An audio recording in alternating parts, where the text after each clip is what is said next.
Mi nombre es Geraldine Barrios y en esta presentación abordaré el tema trastorno explosivo intermitente.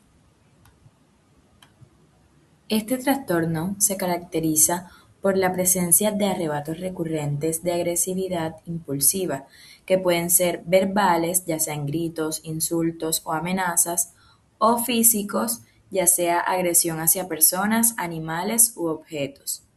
Estos estallidos son desproporcionados respecto al estímulo desencadenante. Son impulsos o motivados por la ira no premeditados. Generan un malestar significativo o deterioro en lo social, laboral o interpersonal o consecuencias legales económicas. Se define entonces como un patrón de incapacidad para controlar esos impulsos agresivos con episodios breves pero intensos de pérdida de control. En cuanto a su epidemiología, los datos de prevalencia año de este trastorno en Estados Unidos son de aproximadamente del 2,7%. Es más prevalente en las personas más jóvenes, como por ejemplo en los menores de 35 a 40 años, que en los individuos de más edad, es decir, en aquellos mayores de 50 años, y en esos individuos con estudios de secundaria o inferiores.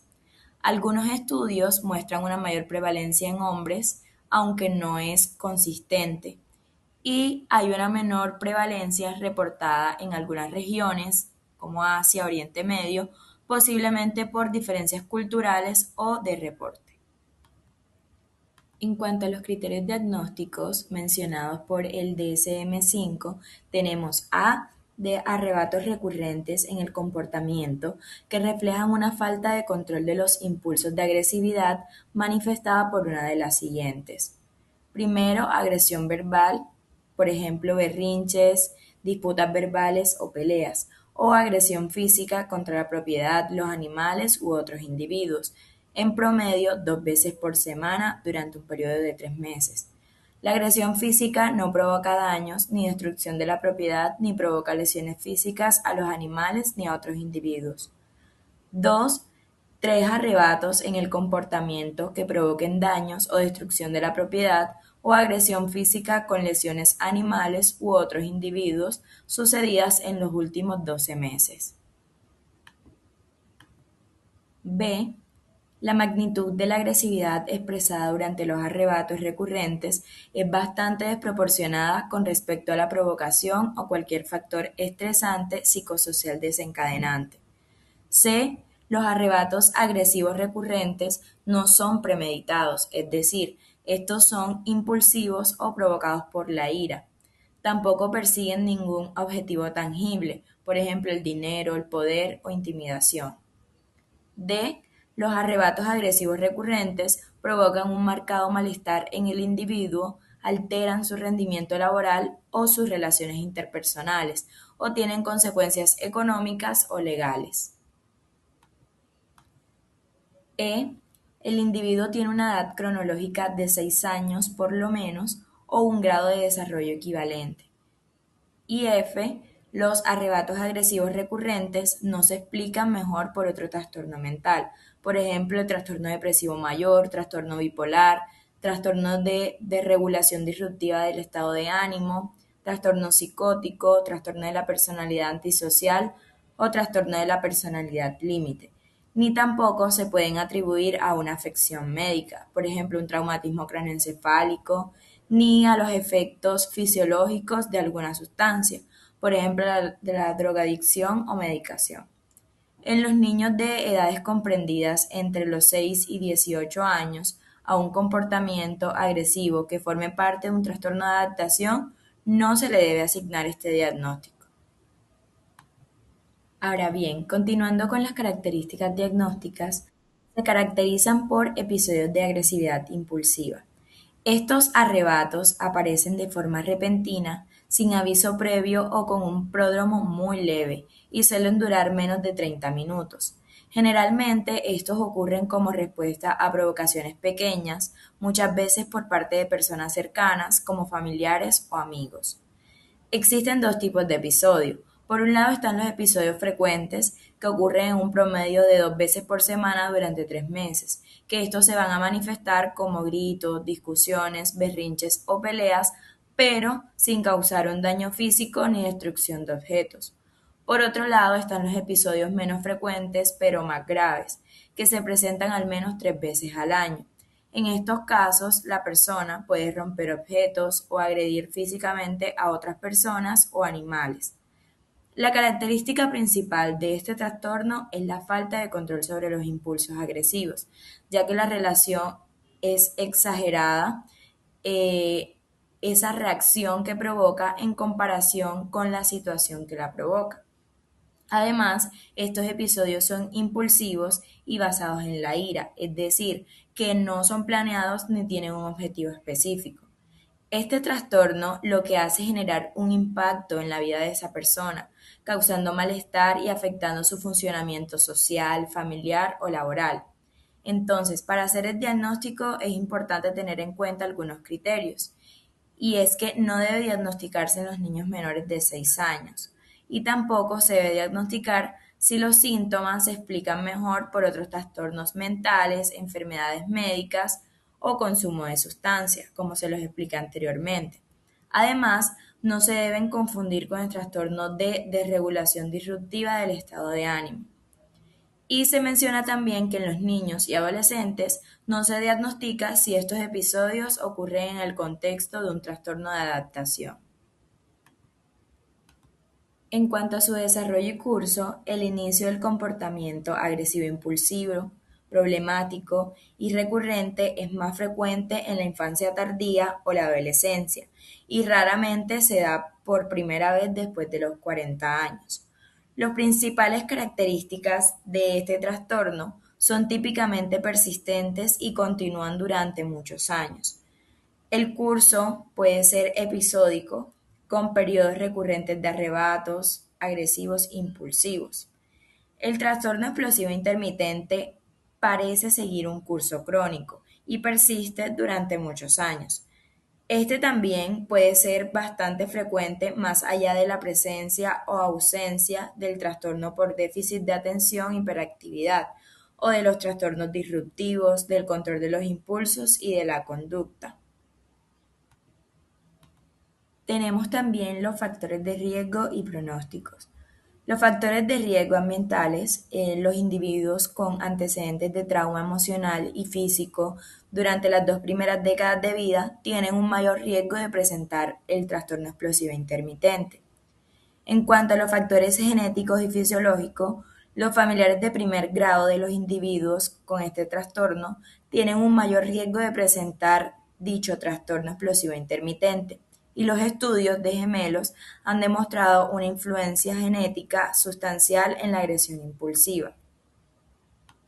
Además de esto, existen estudios que proporcionan apoyo neurobiológico a la presencia de anormalidades serotoninérgicas globalmente y a nivel cerebral, específicamente en áreas del sistema límbico y el córtex orbitofrontal de los individuos con este trastorno. La respuesta de la amígdala a los estímulos visuales de la ira durante la resonancia magnética funcional es mayor en esos individuos con trastorno explosivo intermitente que en personas sanas. En cuanto a los aspectos diagnósticos, tenemos los relacionados con la cultura, en donde hay una menor prevalencia de este trastorno en algunas regiones o países en comparación con Estados Unidos, y sugiere que o no se han obtenido la información pertinente sobre los comportamientos agresivos impulsivos, problemáticos y recurrentes al preguntar por ellos, o que es menos probable su presencia debido a factores culturales.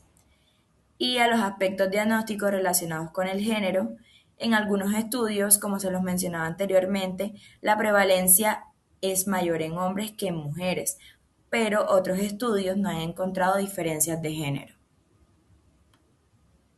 Las consecuencias funcionales de este trastorno, encontramos que a menudo se producen problemas sociales, como por ejemplo la pérdida de amigos y familiares, inestabilidad matrimonial, laborales, como la degradación de la categoría laboral, la pérdida del empleo, económicos, como por ejemplo debido al valor de los objetos destruidos, y legales, como por ejemplo esas acciones civiles como resultado de comportamiento agresivo contra personas o propiedades, o también cargos penales por agresión, a consecuencia de este mismo trastorno explosivo intermitente. Continuando con el diagnóstico diferencial, no debería realizarse el diagnóstico de este trastorno cuando los criterios A1 y o A2 se cumplen solamente durante un episodio de otro trastorno mental, ni cuando los arrebatos agresivos impulsivos son atribuibles a otras afecciones médicas o a los efectos fisiológicos de una sustancia o medicación. Entonces, este diagnóstico tampoco deberá realizarse, particularmente en esos niños y adolescentes de edades comprendidas entre los 6 y los 18 años, cuando estos arrebatos agresivos impulsivos se producen en el contexto de un trastorno de adaptación. Otros ejemplos en que los arrebatos agresivos impulsivos, problemáticos y recurrentes pueden o no diagnosticarse como trastorno explosivo intermitente son el trastorno de desregulación disruptiva del estado de ánimo, que a diferencia del trastorno explosivo intermitente, este se caracteriza por un estado de ánimo negativo persistente la mayor parte del día, casi cada día, entre los arrebatos agresivos impulsivos. Solo puede darse un diagnóstico de trastorno de desregulación disruptiva del estado de ánimo cuando el inicio de los arrebatos de agresividad impulsiva, problemática y recurrente se producen antes de los 10 años de edad. Finalmente, pues no debería realizarse por primera vez el diagnóstico del trastorno de regulación disruptiva del estado de ánimo después de los 18 años de edad. Ahora bien, los individuos con trastorno de la personalidad antisocial o trastorno de la personalidad límite a menudo presentan arrebatos agresivos impulsivos, problemáticos y recurrentes, pero, sin embargo, el nivel de agresividad impulsiva en los individuos con este trastorno de la personalidad antisocial o trastorno de la personalidad límite es mayor que en los que tienen el trastorno explosivo intermitente. En el delirio, un trastorno neurocognitivo mayor y cambio de la personalidad debido a otra afección médica tipo agresivo, aquí la agresividad se debe a una lesión cerebral, epilepsia u otra enfermedad. En cambio, en el trastorno explosivo intermitente no hay una causa médica que explique los episodios. Continuando con los diagnósticos diferenciales, tenemos la intoxicación por sustancia o síndrome de abstinencia. Aquí la agresividad aparece con el consumo de sustancias como alcohol, cocaína u otros, solo en el trastorno explosivo intermitente si los episodios ocurren también sin consumo, es decir, diagnosticamos trastorno explosivo intermitente cuando esos episodios son sin consumo de alguna sustancia. En el trastorno por déficit de atención, hiperactividad, hay impulsividad, pero la agresividad es menos intensa que en el trastorno explosivo intermitente. En el trastorno de conducta hay una agresión planificada, es decir, es proactiva, predatoria, y en el trastorno explosivo intermitente es impulsiva y no es premeditada. En el trastorno negativista desafiante predomina la discusión, el desafío a la autoridad. En cambio, en el trastorno explosivo intermitente hay agresión física y más intensidad. En el trastorno del espectro autista puede haber irritabilidad y arrebatos, pero están relacionados más que todo con esas dificultades en comunicación o cambios en la rutina. El tratamiento integral de este trastorno es la psicoterapia. La terapia cognitivo-conductual se dice que es el tratamiento más importante y es la base. Esta se trata de una terapia estructurada que busca modificar esos pensamientos y conductas. Incluye técnicas como reestructuración cognitiva, entrenamiento en habilidades de afrontamiento, técnicas de relajación, prevención de recaídas. El objetivo de esto es controlar esos impulsos agresivos y reducir los estallidos de ira. También tenemos el tratamiento farmacológico, que aunque no hay medicamentos aprobados específicamente para este trastorno, algunos fármacos han demostrado utilidad clínica. En las principales opciones tenemos la fluoxetina, que es el más estudiado, los anticonvulsivantes como la fenitoína, la oxcarbazepina, la carbamazepina y los estabilizadores del ánimo como el litio.